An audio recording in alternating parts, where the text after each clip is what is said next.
I don't know about y'all, but I get bored pretty easily, and often that leads to me doing some pretty weird stuff.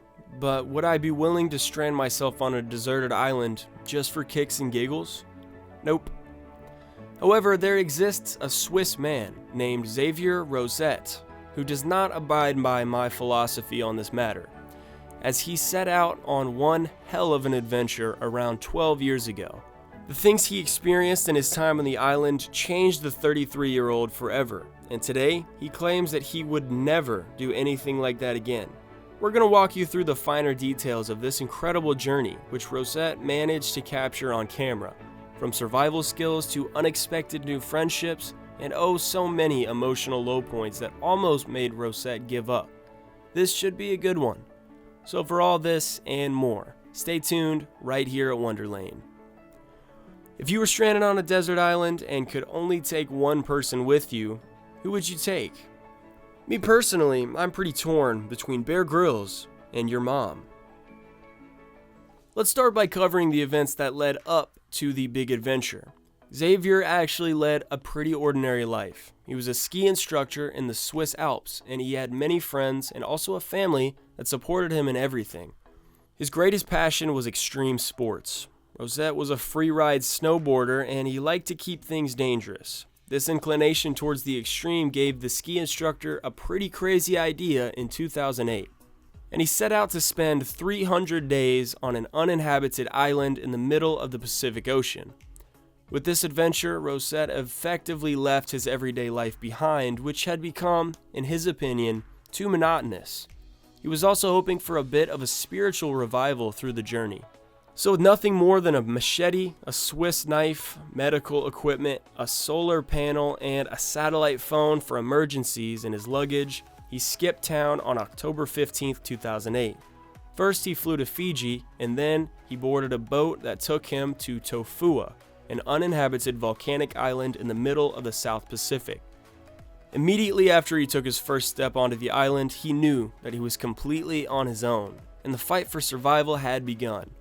First thing was first, and he needed to find some food, since the adventurer suspected even before his journey that this would be one of his greatest challenges. He had accumulated some fat, and he weighed over 220 pounds at the beginning of his journey.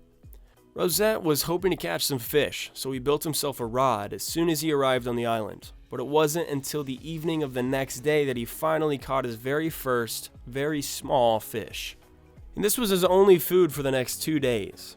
He built a small shelter out of branches, but progress was much slower than originally planned, and he was in desperate need of food, clean drinking water, and human contact after only a few days.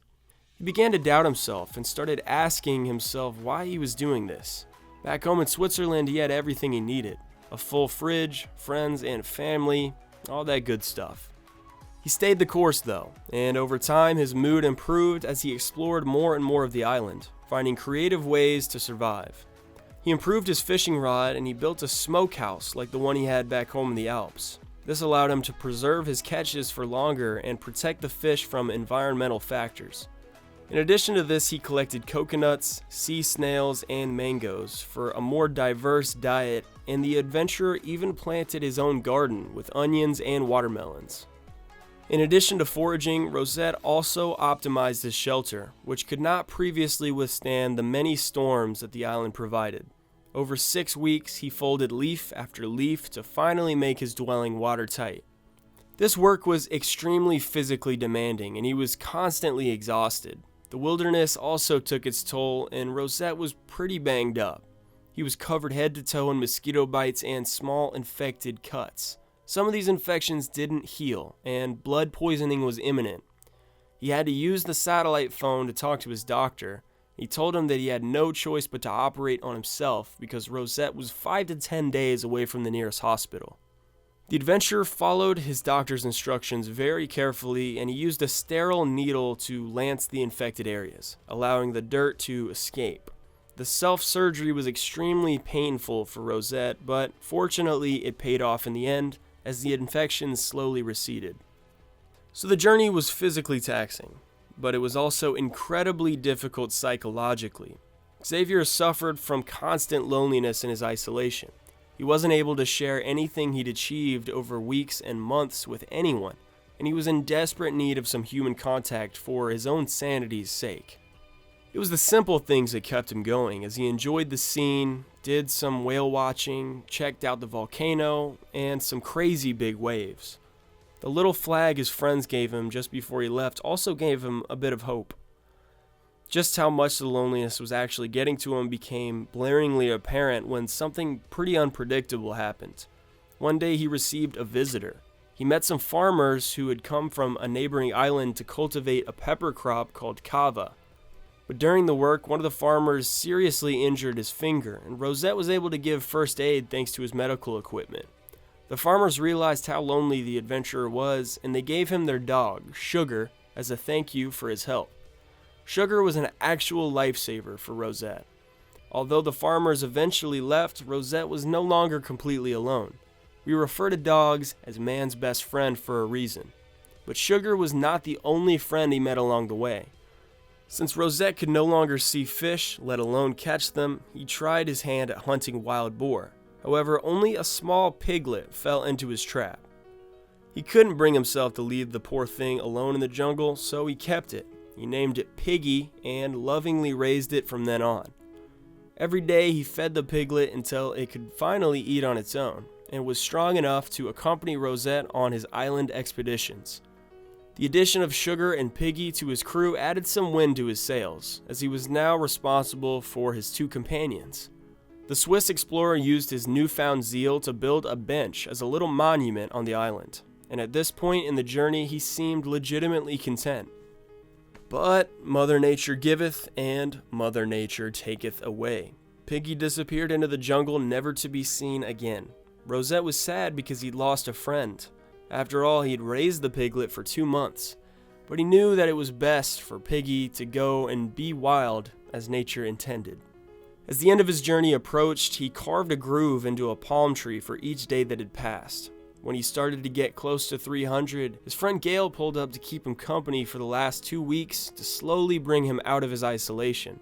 When the latter presented him with food from home, Rosette was on cloud 9. But despite this joy, the meaning of home had changed for the adventurer in the last 10 months. When it was finally time to pack up his very few belongings and sail home, the island had kind of become home. A home that, despite the many challenges, had given him so much. It taught him to slow down and take some time to stop and smell the roses. He'd learned not to take the little things for granted, like family and friends. That being said, it was good to be back in the civilized world, and he and all his friends absolutely raged. That's going to do it for our video on Xavier Rosette and his incredible, life-changing 300-day island adventure. What'd you think of this story? Doesn't it kind of make you want to just do something spontaneous? Well, for most of us, it would be imprudent to leave the world behind to live in the jungle for 300 days. So, you can satisfy your primordial urges by subscribing to Wonderlane. It's basically the same thing. A new video comes out every other day. If that's not wild, then I don't know what is. Content of this quality at this volume is unprecedented.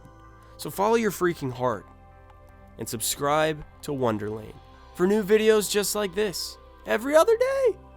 Every other day, man.